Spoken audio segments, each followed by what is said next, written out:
ఇంకోటి GE shipping, Indian hotels, Indraprastha gas. ఈ 4 తీసుకోవచ్చు ఈ రేట్ లో. ఒక 6 months వెయిట్ చేస్తాను. జిఎంఆర్ ఇంకా ఎగ్జిట్ కావచ్చు. నా దగ్గర ఆల్రెడీ 200 హోల్డింగ్స్ ఉన్నాయి. ఓకే అండి. ఫస్ట్ స్టాక్ ఏది అడిగారు? ఇగార్షి మోటార్స్. ఇగార్షి మోటార్స్. ఓకే అండి. ఫస్ట్ జిఈ షిప్పింగ్ గురించి అడిగారండి. జిఈ షిప్పింగ్ అయితే మీరు కరెంట్ అవర్స్ లో మీ స్టాక్ ని మీరు బై చేయొచ్చండి. ఇంకోటి ఏంటంటే షిప్పింగ్ ఇండస్ట్రీ అంతా కూడా లాస్ట్ ఒక 1 week నుంచి మంచి అప్ ట్రెండ్ లో ఉంది. లాస్ట్ వీక్ లో చూసాము మంచి వాల్యూమ్స్ పెరగడం జరిగింది. ఆల్మోస్ట్ అనే షిప్పింగ్ స్టాక్స్ అని కూడా పెరిగాయి. ఎప్పుడైతే ఇంటర్నేషనల్ గా గ్లోబల్ గా ఈ రష్యా నుంచి బయటపడి ఎకానమీస్ అన్ని కూడా చాలా స్ట్రాంగ్ గ్రోత్ అనేది కనపరిస్తే ఈ షిప్పింగ్ కంపెనీస్, ట్రేడింగ్ కంపెనీస్ అన్ని కూడా చాలా యాక్టివిటీ చూస్తుంటాము. అయితే ఇన్ని రోజులు మార్కెట్స్ గ్లోబల్ ఎకానమీ అంత బాగలేదు. దానివల్ల ఏంటంటే షిప్పింగ్ సంబంధించిన స్టాక్స్ అన్ని కూడా చాలా వీక్ ఉన్నాయి. షిప్పింగ్ లో జిఈ షిప్పింగ్ డెఫినెట్ గా వాల్యుయేషన్ అట్రాక్టివ్ ఉంది. పీఈలో కూడా చూసుకుంటే చాలా లో పీఈ ఉంది. డెఫినెట్ గా మీరు ఎవరి చిన్న కరెక్షన్ వస్తే స్టాక్ లో మీరు లాంగ్ టర్మ్ ఇన్వెస్ట్మెంట్ చేయొచ్చు అని చెప్తానండి. ఇగార్షి మోటార్స్ చూస్తే కనుక ఫండమెంటల్ గా వీక్ గా ఉందండి. ఎలక్ట్రిక్ ఎక్విప్మెంట్ తయారు చేసే కంపెనీ. అండ్ ప్రాఫిటబిలిటీ చూస్తే లాస్ట్ ఇయర్ 60 crores లాస్ వచ్చింది. ఈ ఇయర్ కూడా పెద్ద ప్రాఫిట్ లేదు. కానీ టెక్నికల్ గా చూస్తే కనుక లాస్ట్ ఈ బుల్ మార్కెట్ లో 10 రూపాయల నుంచి 90 రూపాయల వరకు 9 రెట్లు పెరగడం జరిగింది.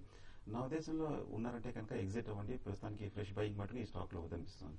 ఇంకోటి జిఎంఆర్ గురించి అడిగినట్టున్నారండి. జిఎంఆర్ ఇన్ఫ్రా అయితే మీరు హోల్డ్ చేయండి. మీరు ఎగ్జిట్ కానవసరం లేదండి. స్టాక్ అయితే ఇక్కడ నుంచి లాస్ట్ ఒక 1 week లో కొంచెం వాల్యూమ్స్ పరంగా చూసాం. 60 కూడా క్రాస్ అయింది. అయితే సస్టైన్ కాలేదు. ఈసారి 60 రూపీస్ పైన స్టాక్ సస్టైన్ అయితే మాత్రం మీరు హోల్డ్ చేయండి. ఈసారి అట్లీస్ట్ 70-72 రూపీస్ దాకా నెక్స్ట్ ఒక 15 to 20 days లో 1 month లో కూడా రావడానికి అవకాశం ఉంది. అక్కడ ఒకసారి ఎగ్జిట్ కానీ.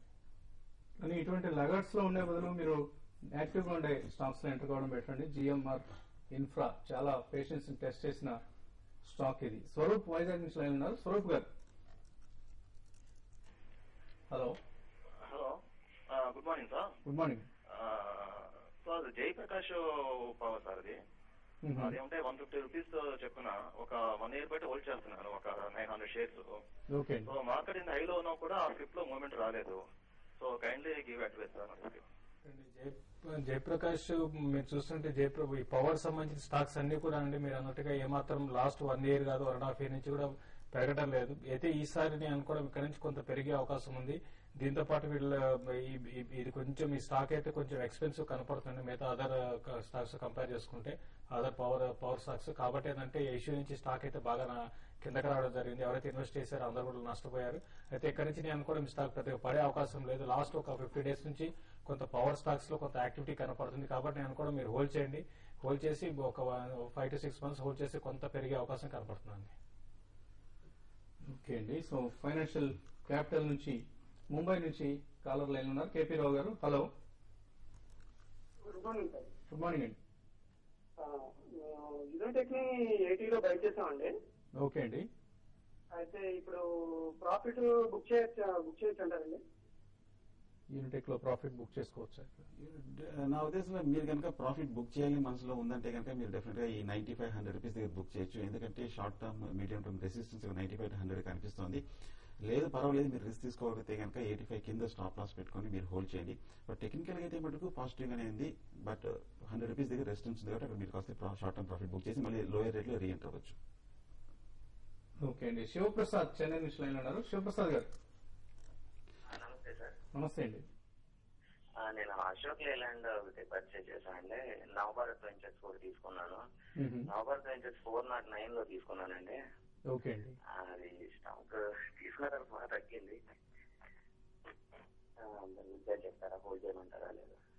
నవభారత్ లో వీక్నెస్ కు కారణాలు ఒకటండి, అశోక్ లేలాండ్ అయితే మీరు కరెంట్ అవర్స్ లో మీరు హోల్డ్ చేయండి. అంటే మీరు షార్ట్ టర్మ్ కోసమా లేకపోతే ఇన్వెస్ట్మెంట్ నాకు తెలియదు. ఇన్వెస్ట్మెంట్ కి అయితే మీరు హోల్డ్ చేయండి. షార్ట్ టర్మ్ కి అయితే అరౌండ్ 78-80 రూపీస్ దగ్గర స్టాక్ కి బాగా రెసిస్టెన్స్ ఫేస్ చేస్తుందండి. అరౌండ్ ఆ లెవెల్ కి వచ్చి ఒక ఇంతకు ముందు లాస్ట్ ఒక 3-4 times 78-80 లెవెల్స్ నుంచి స్టాక్ మళ్ళీ అరౌండ్ 72 రావడం జరిగింది. సో ట్రేడింగ్ రేంజ్ ఇది. ఒకవేళ 78 బ్రేక్ అయితే స్టాక్ లో మంచి అప్ ట్రెండ్ ఉంటుంది. అది గమనించండి. ఒక ఇన్వెస్ట్ అయితే హోల్డ్ చేయండి. షార్ట్ టర్మ్ ట్రేడ్ అయితే అరౌండ్ 78-80 ఆ లెవెల్ లో మీరు ఒకసారి ఎగ్జిట్ కమని సజెస్ట్ చేస్తారు.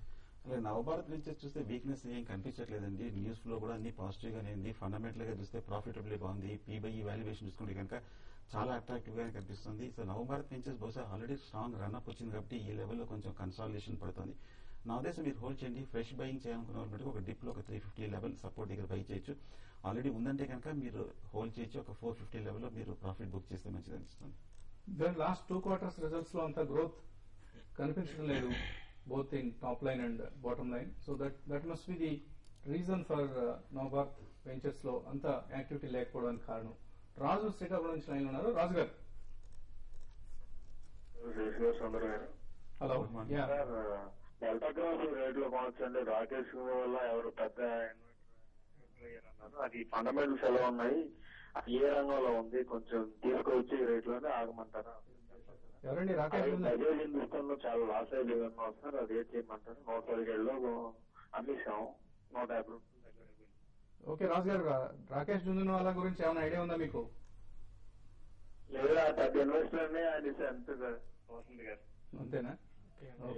డెల్టా కార్పొరేషన్ అయితే మీరు బై చేయొచ్చండి. రాకేష్ జుంజునవాలా ఉన్నారనే కాకుండా అయితే దాని పక్కన పెడితే స్టాక్ అయితే చాలా ఎక్స్పెన్సివ్ అండి. ఎందుకంటే పిఈ వాల్యుయేషన్స్ రిజల్ట్ ఎక్స్పెన్సివ్. అయితే వీళ్ళున్న బిజినెస్ అనేది కొంచెం ఇన్నోవేటివ్ బిజినెస్, క్యాసినో మోడల్ అనమాట.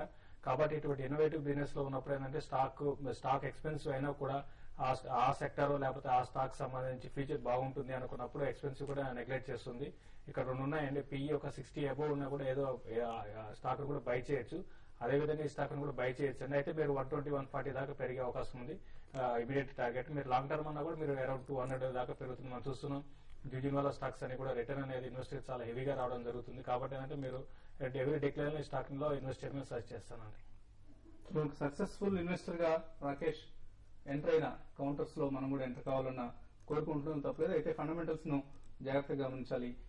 సమ్ టైమ్స్ మనం గమనిస్తూ ఉంటాం. 7 Cs టెక్నాలజీస్ హైదరాబాద్ కు సంబంధించిన కంపెనీ ఇది. గేమింగ్ ఆన్లైన్ గేమ్స్ ను డెవలప్ చేసే కంపెనీ. రీసెంట్ గానే లాస్ట్ 2 years గా ఈ రంగంలో నిలదొక్కునే ప్రయత్నం చేస్తుంది. అయితే సడన్ గా లిస్ట్ అయిన వెంటనే రీలిస్ట్ అయిన కంపెనీ ఇది 88 రూపీస్ దగ్గర ప్రస్తుతం ట్రేడ్ అవుతుంది. 20% అప్పర్ సర్క్యూట్. ఫండమెంటల్ గా ఎటువంటి సత్తా లేదు, ఎటువంటి బలం లేదు. ఇంకా తాను ప్రూవ్ చేసుకోవాల్సిన కంపెనీ. లాస్ట్ క్వార్టర్ రిజల్ట్ గమనిస్తే 23 పైసే రిజల్ట్ రావడం గమనించాం, ఈపీఎస్ రావడం గమనించాం. సో అలాగే యాన్యువల్ ఫిగర్స్ చూసినా కూడా ఎటువంటి అంకెల బలం లేని కంపెనీ. ఫండమెంటల్ గా ఇంకా తను ప్రూవ్ చేసుకోవాల్సిన కంపెనీ. ఈ కంపెనీకి ఓన్లీ బయర్స్ కనిపిస్తూ ఉంటారు. నిన్న మాత్రమే 29,000 వాల్యూమ్ జరిగింది. అంతకుముందు అన్ని హండ్రెడ్స్ లో వాల్యూమ్ జరుగుతుండేది. సో ఇటువంటి కంపెనీస్ లో కేవలం నడిచేది కేవలం జూదంగానే భావించాలి. ఒకవేళ కంపెనీకి ఏవైనా భవిష్యత్ ప్రణాళికలు ఉన్నాయి, దానికి సంబంధించిన అంకెలు చాలా ఘనంగా వెలువడి ఉన్నాయంటే కనీసం మేనేజ్మెంట్ నుంచి ఎటువంటి కమ్యూనికేషన్ కూడా బయట మార్కెట్ లో ప్రచారంలో లేదు. సో ఇటువంటి అంశాలన్నింటినీ గమనించి 7 Cs కావచ్చు లేదా ఇటువంటి ఈ తరహా కంపెనీలను అవాయిడ్ చేయడం మాత్రం ఇన్వెస్టర్స్ కు శ్రేయస్కరం. రామారావు ఖమ్మం నుంచి లాస్ట్ కాలర్ లైన్ ఉన్నారు. రామారావు గారు hello. Sir good morning sir to all of you. Godavari power Ispat limited 213 లో 500 కొన్నాను సార్. ఓకే అండి. షార్ట్ టర్మ్ కోసమే సార్, హోల్డ్ చేయమంటారా? ఓకే అండి. గోదావరి పవర్ షార్ట్ టర్మ్ మీరు హోల్డ్ చేయండి. ఎందుకంటే బాగానే కన్సల్టేషన్ జరిగింది 210 దగ్గర. ఏమాత్రం ఒక ఇవాళ రేపు కనుక 220 పైన నిలబడిందని కనుక నెక్స్ట్ టార్గెట్ 240 వరకు ఎక్స్పెక్ట్ చేయొచ్చు. అలాగే 210 కింద కనుక క్లోజ్ అవుతే మీరు షార్ట్ టర్మ్ ఉంటారు కాబట్టి 210 కింద షార్ట్ టర్మ్ ఎగ్జిట్ మీరు హోల్డ్ చేయొచ్చు. ఓకే అండి. ఫైనల్ గా ఎటువంటి ట్రేడింగ్ ఐడియాస్ ఏమవుతున్నారు?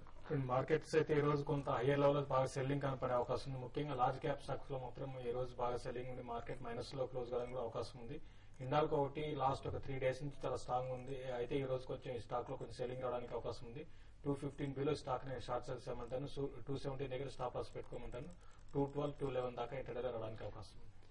బ్యాంక్స్ తో పాటు ఫెడరల్ బ్యాంక్ చాలా స్ట్రాంగ్ గా క్లోజ్ అయింది. నేను కూడా బై ఇచ్చాము. సో ఫెడరల్ బ్యాంక్ ఏమాత్రం ఒక 430 దాటిందంటే కనుక బై పొజిషన్ తీసుకొని క్లోజింగ్ స్ట్రాంగ్ గా ఉందంటే షార్ట్ టర్మ్ కోసం మీరు హోల్డ్ చేయొచ్చు. కానీ ఏదైనా స్ట్రిక్ట్ స్టాప్ లాస్ తోటి హోల్డ్ చేయాలి.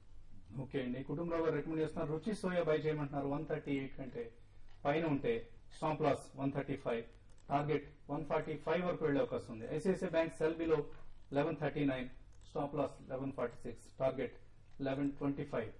అలాగే అమర్నాథ్ శాస్త్రి రికమెండ్ చేస్తున్నారు. Andhra bank buy above 167, stop loss 165, target 170 వరకు పెరిగే అవకాశం ఉంది. ACC sell below 1015, stop loss 1020, target 1005 వరకు తగ్గే అవకాశం ఉంది ఏసీసీ. అలాగే డి ప్రసాద్ గారి ఇన్వెస్ట్మెంట్ రికమెండేషన్ ఇందాక విన్నారు. Power grid by for 1 month with target of 124 rupees. So ఇది వాటి బిజినెస్ బ్రేక్ఫాస్ట్ షో. మరొక 10 నిమిషాల్లో వెబ్ కాస్టింగ్ లైవ్ ప్రత్యక్ష ప్రసారంలో www.tv5money.com లో కలుద్దాం.